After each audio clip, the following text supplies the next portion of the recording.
محترم سامعین و ناظرین، السلام علیکم ورحمۃ اللہ تعالی وبرکاتہ۔ الصلاۃ والسلام علیک یا رسول اللہ وعلی آلک واصحابک سیدی یا رسول اللہ صلی اللہ تعالی علیہ وسلم۔ سائل نے سوال کیا کہ حضرت، کچھ لوگوں کا گمان ہے کہ کلی کرتے وقت ہلکا پھلکا پانی اگر حلق میں چلا جائے تو روزہ نہیں ٹوٹتا۔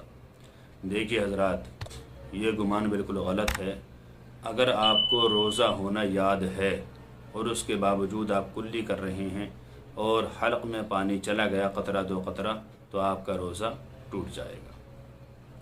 ہاں، اگر روزہ ہونا یاد نہیں ہے، یہ پتہ نہیں کہ میں روزے دار ہوں، بھول سے اگرچہ کلی کیا ایک گلاس بھر کے پانی پی لیا تب بھی روزہ نہیں ٹوٹے گا، کیونکہ بھول میں روزہ نہیں ٹوٹتا۔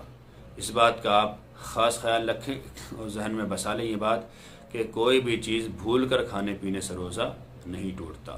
لیکن روزہ دار ہونا یاد ہے، اس کے باوجود اگر قطرہ دو قطرہ پانی ہی پیا یا کچھ بھی کھایا تو روزہ ٹوٹ جائے گا۔ اللہ تعالی سے دعا ہے کہ اللہ تعالی ہمیں صحیح مسائل شرعیہ سیکھتے رہنے کی توفیق عطا فرمائے۔ السلام علیکم ورحمۃ اللہ، واللہ تعالی عالم بالصواب۔